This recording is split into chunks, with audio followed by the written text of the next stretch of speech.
Railway infrastructure development has been given the priority it deserves. President Buhari inaugurates Lagos-Ibadan rail line, makes case for rapid development of Ibadan-Kano corridor. I am confident that the project, which provides a robust maritime security architecture, will enhance maritime domain awareness. Boosting maritime security, President Buhari flags off Deep Blue project to curb waterways criminalities. We must ensure that these Nigerians who are in this camp and indeed in all other refugee camps or IDP camps who are vulnerable in so many ways receive what is due to them from government. A day in the IDP camp. President of the Senate, Lawan, emphasizes human rights and dignity of life. Using this application, the ministry will provide greater visibility to the ministry. Plus, federal government launches app to monitor social investment program. Hello, good evening. This is NTA Network News. I am Joseph Johnson in Abuja. Ingenu John Adams joins me from Lagos. The Federal Ministries of Transportation and Finance have been directed to vigorously engage and reach financial agreements with appropriate co-financiers that will partner the federal government for the development of the Ibadan-Kano Railway. President Muhammadu Buhari, who gave the directive, also insists that the agreement must include the connection of the vital infrastructure to the Tinkan Island port and the West-East Coastal Rail line from Lagos to Calabar. This was while inaugurating the Lagos-Ibadan Railway and flagging off of commercial operations at the Mobolaji Johnson Railway Station, Ebutemeta, Lagos. State House correspondent Adam Sambo has details. The Lagos-Ibadan Railway is the first standard-gauge double-track rail line in West Africa and longest ever to be constructed on the African continent. The critical infrastructure project was started and completed by the Buhari presidency in furtherance of its drive to revitalize the nation's railway system and position it as a transportation backbone that can transform industrial and economic activities in the country. From the beginning of this administration, railway infrastructure development has been given the priority it deserves, and various milestones have been reached. This vital line establishes an end-to-end logistics supply chain in railway transport within its short corridor, Lagos-Ibadan, as goods to the hinterland would now be transported by rail directly from the Apapa port, quayside, straight to the inland container depot located in Ibadan, from where it can be distributed to other parts of the country. The federal government, he said, embarked on the completion of the outstanding segment of the Lagos-Kano Railway in recognition of the challenges posed to the nation's economic growth by absence of strong and effective infrastructure projects. The Lagos to Kano Railway project, when completed, will link the Kano-Maradi line at the Kano and a rail link from Nigerian southern ports of Lagos to Maradi in the Niger Republic will be achieved. The connection through rail would position Nigerian ports as the choice for import and export business of the people of landlocked Niger Republic. This would be beneficial to the economy through employment from new business opportunities and wealth creation. Governor Babajide Sanwo-Olu of Lagos State described the project as yet another testament of enhanced federal presence in the center of excellence and promise to key into the national railway transportation agenda. We're now entering a new golden age of rail travel in Nigeria, under the watch of Mr. President, President Muhammadu Buhari, and Lagos, Ogun, and Oyo are excited to be part of this. We look forward to reaping the full benefits of this project in the months and the years ahead. This occasion is the third time Mr. President is commissioning a standard gauge railway infrastructure project, completed and delivered under his watch. Indeed, all of us who will use this track now and in the future are grateful for your support and your determination, even against criticism of the fact that we're taking loans to build this. You are determined to complete this project. At the event, President Muhammadu Buhari, who commended the Minister of Transportation, Rotimi Amechi, for his drive and tenacity towards achieving the milestone, took a ride from Ebitimeta to Energy Nature Light Terminal, Apapa. From Lagos, Adamu Sambo, NTA News. And Nigeria has taken delivery of its fourth standard gauge railway line with the inauguration of the Lagos-Ibadan double-track standard gauge railway line for commercial operations by President Muhammadu Buhari. Oyinaya Kaluoka in this report takes a look at the journey of this project, described as a 21st century railway network. Initiated by previous administrations, the Abuja-Kaduna rail line was completed and inaugurated after 10 years, same with Itakpe-Warri, which was abandoned for more than 33 years. But the Lagos to Ibadan rail line was re-awarded by this administration and completed after 4 years. How has the journey been so far? In the year 1900, the first train in Nigeria ran from the Lagos colony to Ibadan in a narrow gauge track. More than 100 years later, after being abandoned for decades, plans to revive this rail line and replace it with the standard gauge was conceived. In August 2012, the contract for the construction of the Lagos to Ibadan standard gauge rail line was awarded.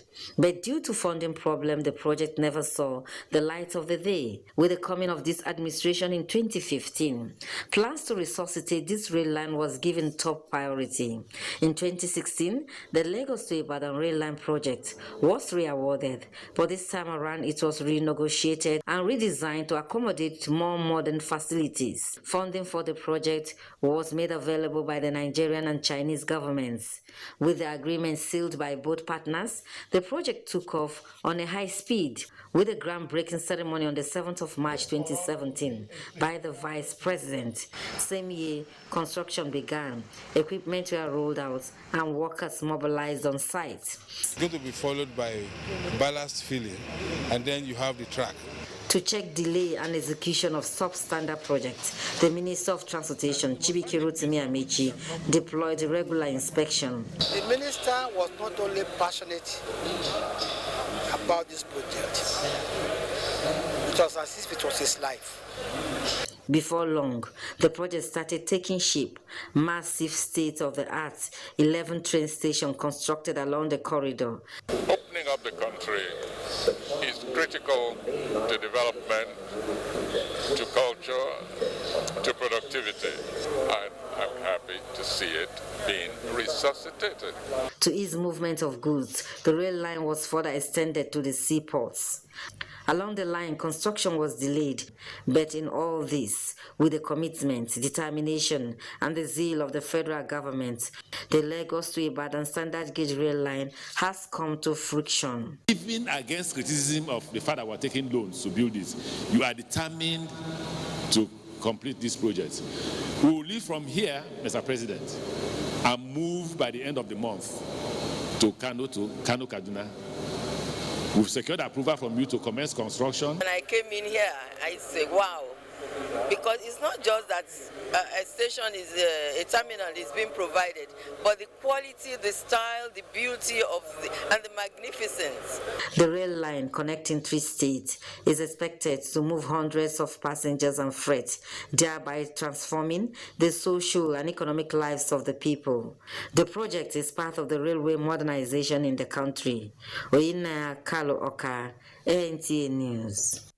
Still staying in Lagos, the change in the transportation landscape of Nigeria, particularly via the rail subsector, may be gradual, but it is progressive enough for many Nigerians to recognize and appreciate. In this report, Adeni Taiwo captures the mood of the residents at the inauguration of the Lagos-Ibadan rail line by President Muhammadu Buhari in Ebute Metta, Lagos.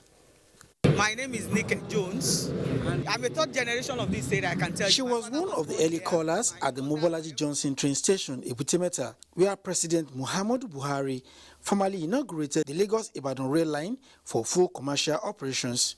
A third generation indigene of Ebute Metta, a nostalgia about the old railway station where she had her childhood memories was about to be replaced with a new era in the rail subsector, and she was not going to miss out on the parade. If I want to talk about this, this is a masterpiece. It is, I would say it is awesome. A very good project that will stand the test of time. When I was in the university, we always take a night rail from Ibadan, Oshogbo, Ofa, Ilorin, up to Kaduna and up to Jos. So one will be very happy now that the situation now is good. Nobel laureate Professor Wole Soyinka also came in early. He is one on the list of heroes recognized by the federal government with train stations along the Lagos-Ibadan rail corridor named after them. It reminds us of the accomplishments of our heroes in the past. People will ask, oh, who is Chief Anthony Nahuru? Who is Professor Wole Soyinka? For the managing director of Nigeria Railway Corporation, Fidet Ohiria, who has been working hard alongside other stakeholders towards timely delivery of the project, it is time to heave a sigh of relief, take a beat, and move forward. I'm relieved and happy that we have delivered it, but I see a lot to be done. It was a happy President Muhammadu Buhari who later flagged off the project and took a symbolic ride on the train to signal commencement of commercial operations. In Lagos, Adeni Taiwo, NTA News. Fantastic view. To speak more on the latest developments, Chairman Governing Board of NRC, Ibrahim Alhassan Musa, joins me from Lagos. Welcome to NTN Network News. Thank you very much for inviting me. Yeah, the Lagos-Ibadan corridor is easily one of the most important for Nigeria's economy. But we know that in order to make the service profitable and to generate enough funds to pay off the loan for the investment, potholing services must take off in time and consistently too. So the question is, what is the plan to make that happen, considering we know about delays in clearing services at the ports, as well as the issue of high cost of prospective cargo owners? Thank you very much. This project of the railway modernization, the construction of the railway lines with the stations commenced pari passu with also the construction of Inland Dry Port, that's Inland Container Terminal Port at Ibadan to service this line. And you could see that today the President took a trip to Apapa Port on the rail track. And we went right into the ENL terminal. Right now we are constructing another line within the APM terminal where containers can be loaded on the train and delivered up to the Inland Dry Port at Ibadan. And by the time the whole thing is done, you can now put a container right from the seaports in Lagos down to Kano and up to Niger Republic to service the West African landlocked countries. So the whole thing is in a good picture, in a good state. It's a matter of planning and having backward integration. It's kind of modular concept. So we're going gradually. Even the rail track is segmented into 6. We have done the first 2 in the line. The next one is Kano to Kaduna. Gradually we'll get there, but for the time being, even this line is going to serve the Ibadan Inland Dry Port. So I'm sure that answers your question. Talking about that, just before I let you go, there's no gainsaying the fact that Nigeria is apparently making significant progress in the rail master plan to connect the country. But where are we currently in the scheme of things, and which are the next corridors to be commissioned, and tentatively within what time frame? Thank you very much. So far, the Lagos Lagos to Kano railway project, railway modernization project, the idea started in 2006, but the whole thing predated that time. You know, God has been very kind to the president. When he was the chairman of the PTF, one of the things he paid particular attention to was the railway sector for intervention. I think about 50 locomotives were procured under his watch at the PTF. A group of Nigerians went to China, particularly to the same CECC. They went to Dalian, Qingdao, and other places. Some also went to Germany, to Essen, to the headquarters of MAN, for the construction of workshops for the maintenance of the railway facilities. And then the PTF awarded, I think, a contract for the rehabilitation of both the Eastern and the Western line. Those are the locomotives, the coaches, and wagons were delivered. But unfortunately, along the line, the then head of state passed on, and the new government came on board. The new government interest that time was more to quickly do some kind of a quick handover to a civilian administration, which it did. By the time the administration of Chief Olusegun Obasanjo came on board, they looked at it and they wanted to continue with the railway project. That time also there was the idea of Lagos Metro line. However, some Nigerians in diaspora worked with the then President Obasanjo. They decided it's better to have a program, kind of a strategy to modernize the railway system within a span of 25 years. We do really appreciate the history. Our chairman, governing board of NRC, Ibrahim Alhassan Musa, but we want to thank you for your time and for taking our time to speak with us.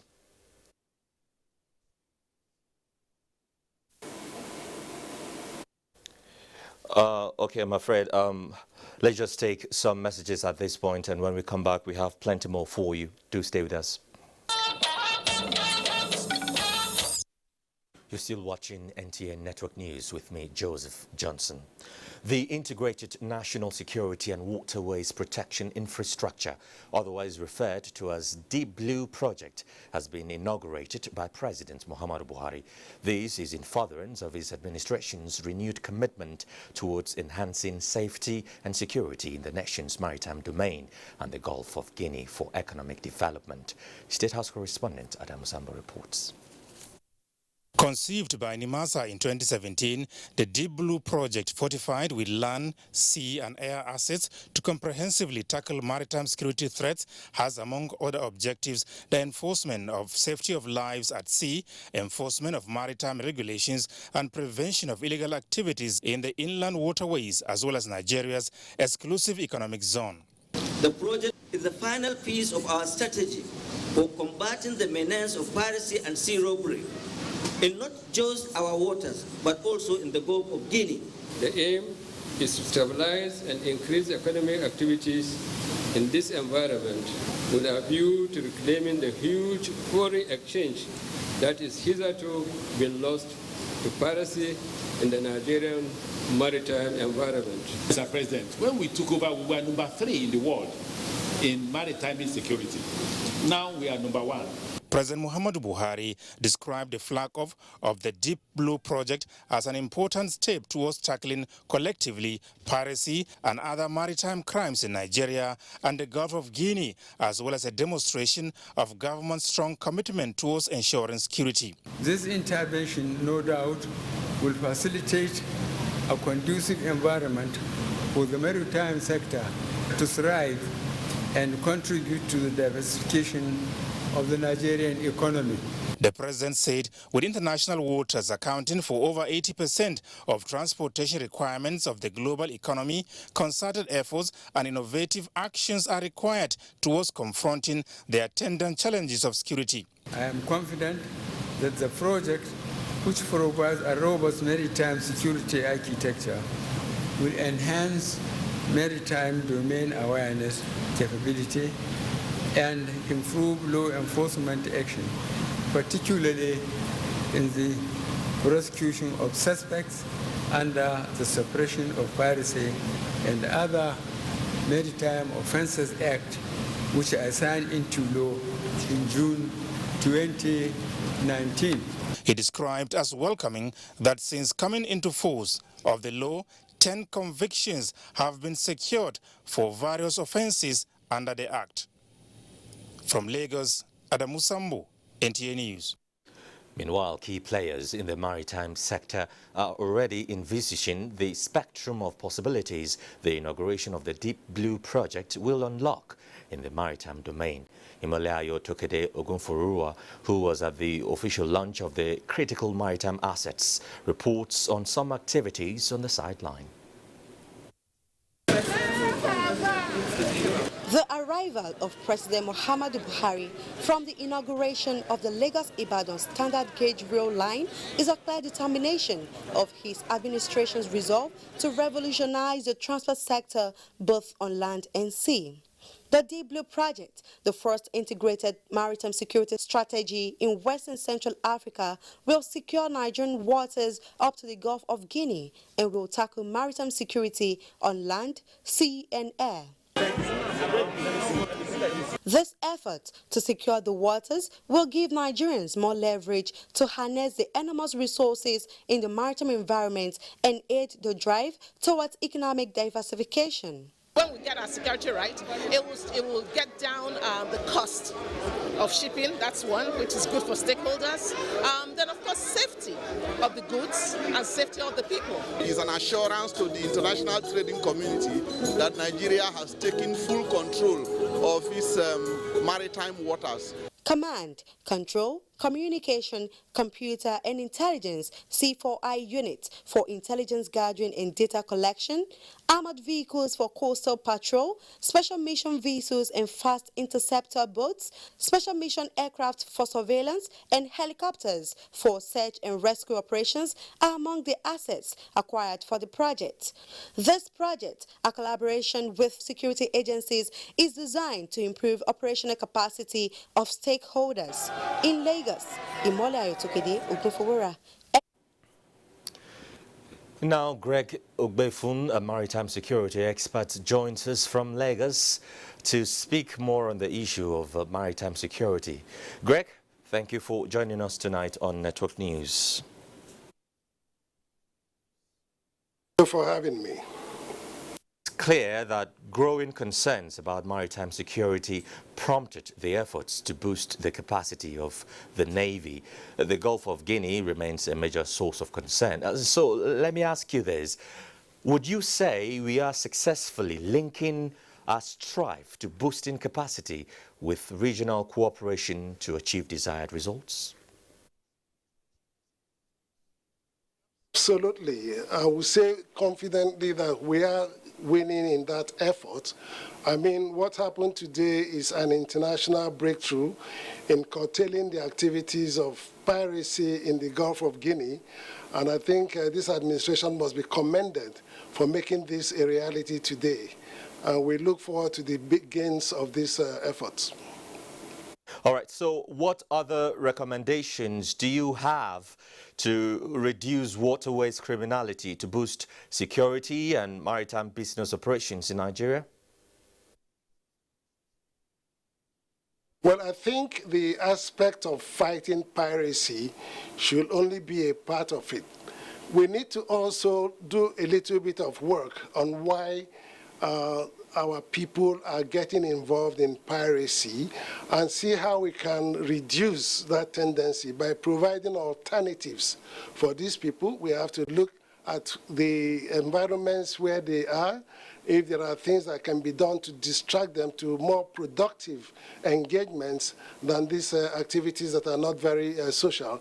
And I think the government needs to in addition to providing this platform for fighting the piracy, should find a way to engage directly or indirectly with our nationals who have this tendency and see how we can equip them with skills and opportunities that will make them live more productive and more decent lives. Greg Ogbefun, maritime security expert, thank you very much for joining us tonight. And thank you for having me.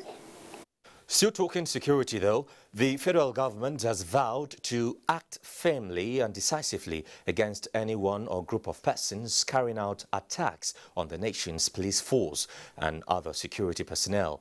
President Muhammadu Buhari, who stated this at the formal handover of security equipment to the police by Lagos state government, maintains that his shoot-at-sight order against anyone found illegally with AK-47 rifles and other assault weapons remains in force. State House correspondent Adam Zambo has that report. The patrol vehicles and other security equipment for the police and other security agencies are the result of effective collaboration and cooperation between Lagos State government and the private sector in the task of securing lives and property for sustainable growth and development of the economy. All armed robbers, whatever name you are called, kidnappers, cultists, traffic robbers, bandits, and other criminals, we will leave no stone unturned in making Lagos inhospitable for you.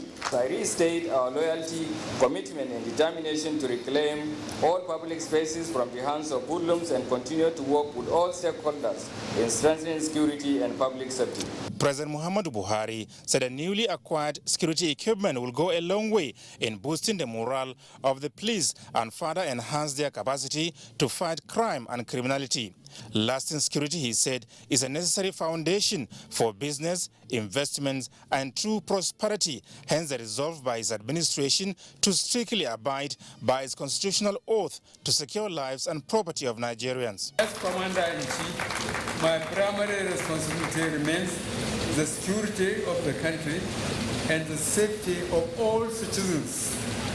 Despite the many challenges we are facing, I want Nigerians to rest assured that we will secure this country.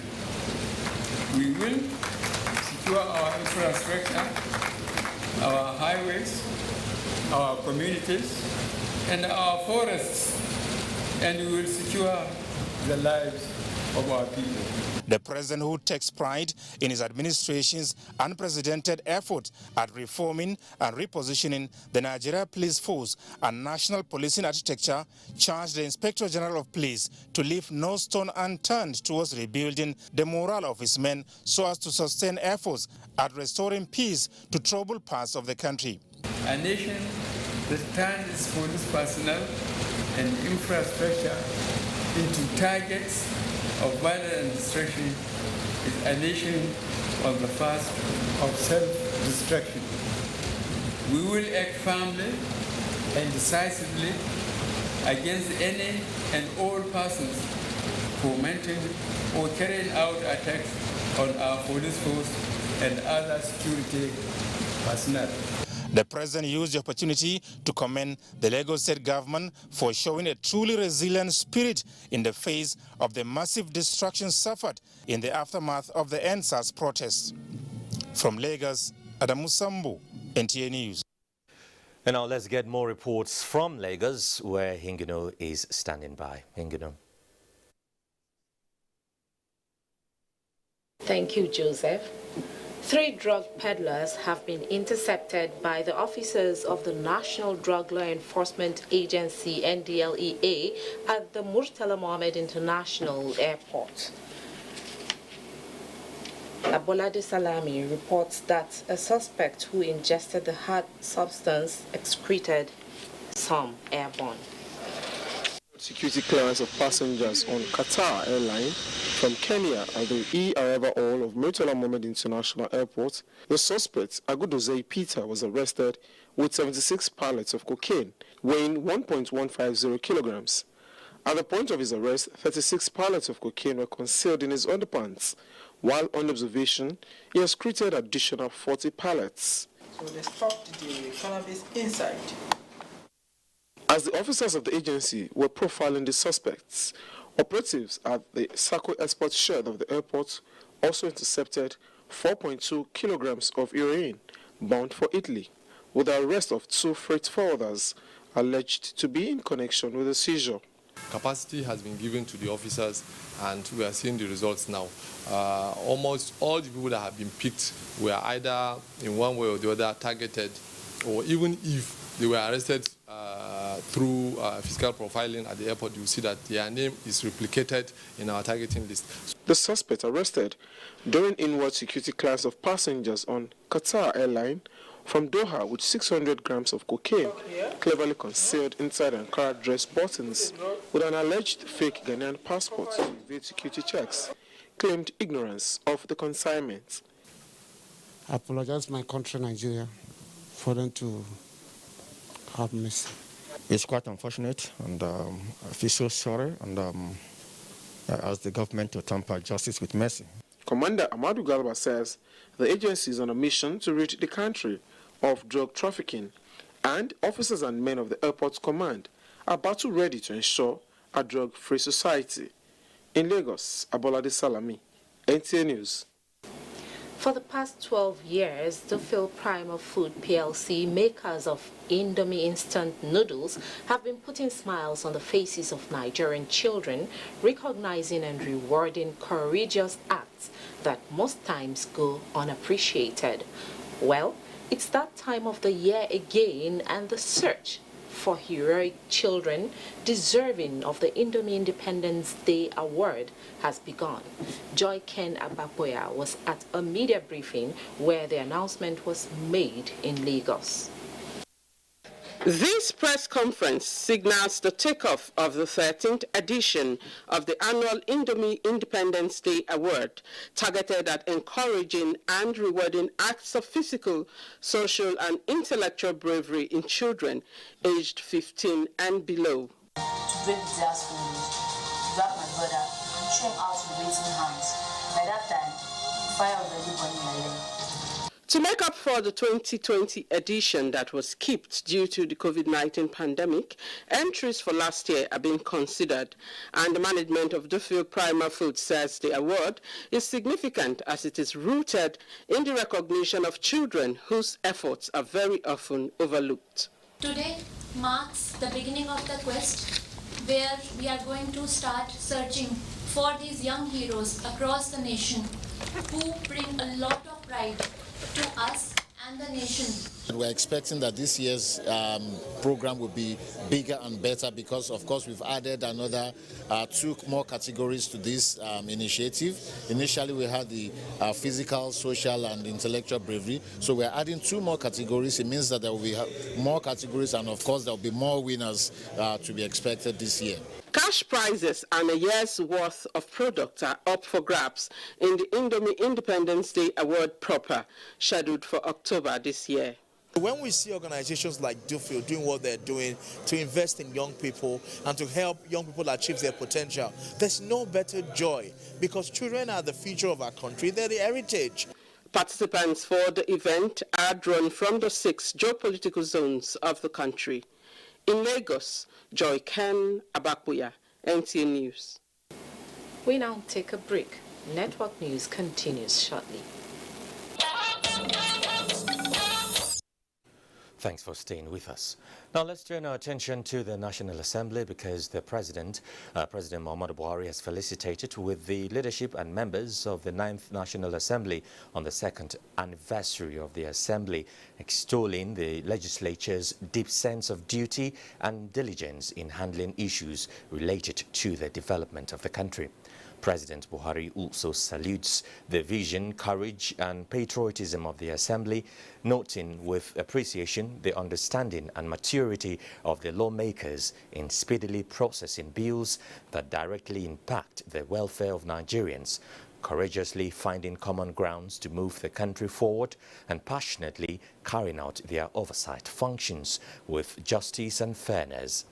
The President, in his goodwill message to the President of the Senate, Ahmed Lawan, and Speaker of the House of Representatives, Femi Gbajabiamila, appreciates the harmonious working relationship of the legislature with other arms of government and believes that the legislature has brought dignity and honor to the country and looks forward to more years of fruitful working relationship with focus on improving the livelihood of citizens. and creating an enabling environment for a prosperous nation where both the young and old can fully realize their dreams. And the leadership of the Senate has taken its crusade on respect for human rights to the internally displaced persons camp in Wassa community of the Federal Capital Territory.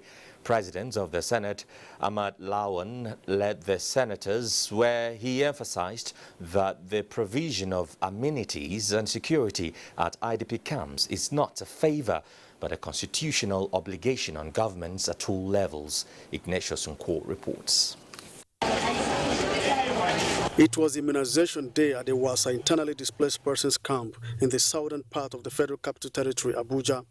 Outside this porter cabin, which serves as clinic for the over 5,000 inhabitants, were hundreds of young displaced Nigerians, mainly from Borno State, who had waited in bated breath to welcome the President of the Senate. 22-year-old Tabitha Solomon from Yola, mother of one, got married in this camp and hopes to go back home.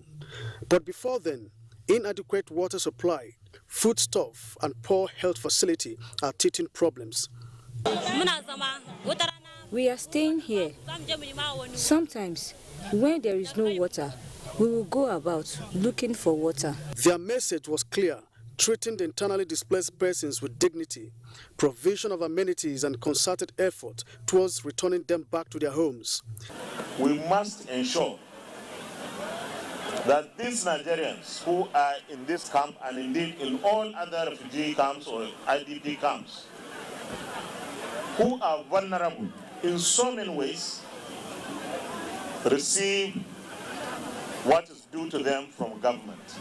Over the last few years, the federal government of Nigeria, as well as other agencies of government and the Federal Capital Territory Administration, have been taking care of these vulnerable Nigerians. The common health problems here mainly before this increased incidence of gastroenteritis. You have malaria fevers, you have upper respiratory tract infections, and particularly in children. The management of the National Commission for Refugees, Migrants and Internally Displaced Persons, on behalf of the camp management, received foodstuffs, toiletries and clothing from President of the Senate. We also have female hygiene items for the dignity of our women, and all these items are worth the sum of 10 million naira. The visit rekindled the hope in Tabitha and others who have their children here that one day these children will know their ancestral homes. From the Wassa IDP camp, Abuja, Ignatius Nkwo, NTA News. Meanwhile, in support of federal government's employment generation policy to curb youth restiveness, the House of Representatives has passed at second reading a bill to facilitate implementation reflected and captured under the Federal Entrepreneurship Centers Establishment Bill. The initiative seeks to promote investment in community projects for the benefit of young Nigerians.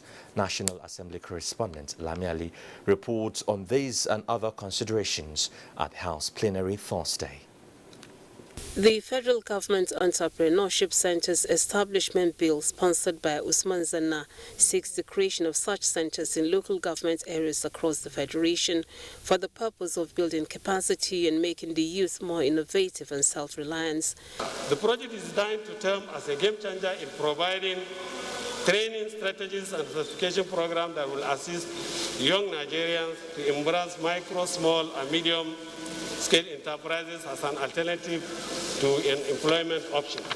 Other bills passed at second reading include the Institute of Chartered Accountants Bill from Abubakar Yunusa and the National Institute for Policy and Strategic Studies Amendment Bill sponsored by Abdullahi Halims. Other considerations were the second reading of Adamu Sanda College of Education Ganye Establishment Bill from Abdulrazak Namdas, the Elkanemi College of Education Bama Establishment Bill sponsored by Zainab Gimba, and the bill seeking the establishment of Federal Orthopedic Hospital Azari, Borno State, sponsored by Haruna Mishelia.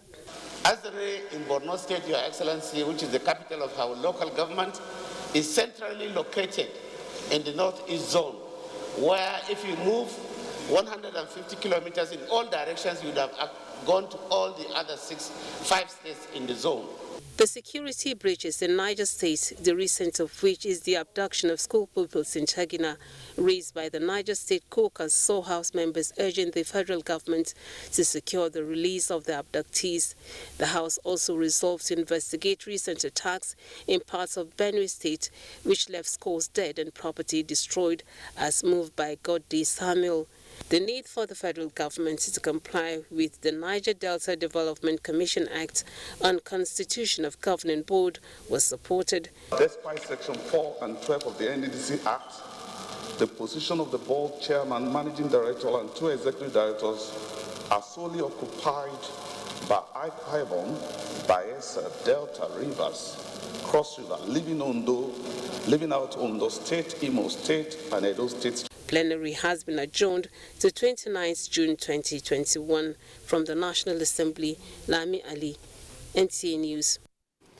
The United Nations Educational, Scientific and Cultural Organization, UNESCO, and the Ministry of Environment are strategizing to strengthen the working relationship between them to maximize the benefits of the joint initiatives accrued to Nigeria by the UNESCO. This was one of the outcomes of the meeting between the Minister of Environment, Dr. Mohammed Mahmoud, and the Nigerian ambassador and permanent delegate to UNESCO, Dr. Hajo Sani. Dr. Sani acknowledged efforts of the Ministry of Environment and the Forestry Research Institute of Nigeria to the activities of UNESCO in Nigeria through the International Coordinating Council of the Man and the Biosphere Program.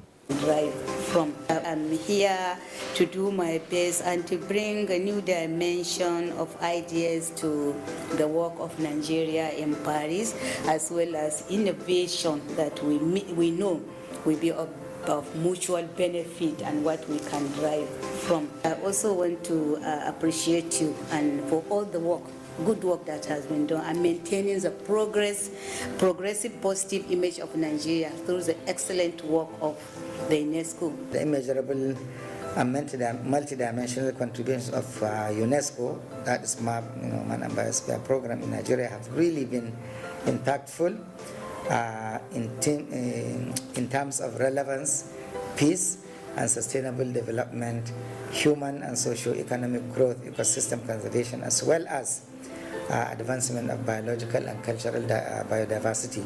We are moving forward. The Minister of Environment, Mohammed Mahmoud, expressed confidence in the ability of Dr. Hajo Sani to give Nigeria a good representation at UNESCO and pledged support at all times. Let's return back to some security matters.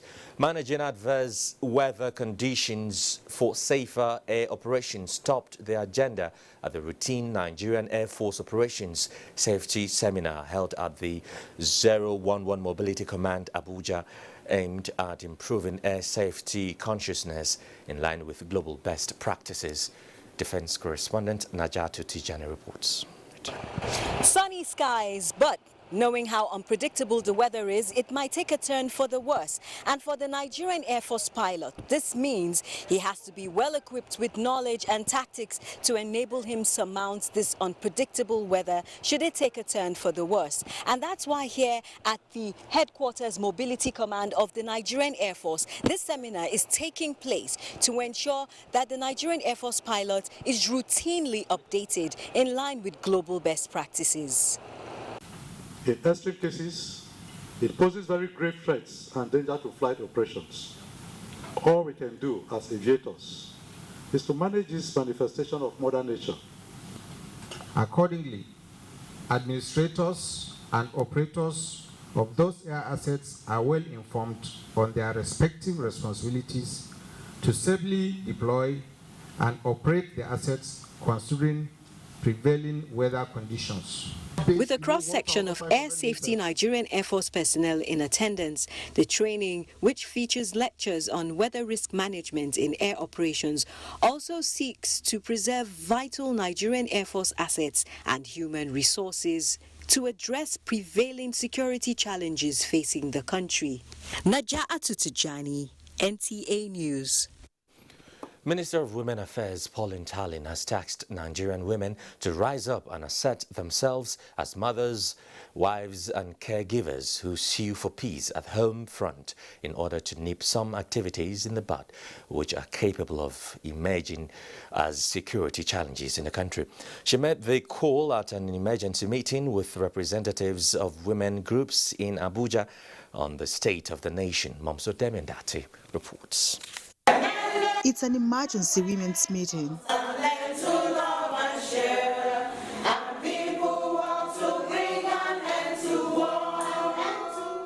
A wake-up call for women to speak with one voice against the spate of killings and unrest in different parts of the country. When women step into any situation, there must be calm because of the milk of motherhood in us. The purpose of our creation cannot be thwarted. We were created to support and complement the role of men and to ensure that peace returns.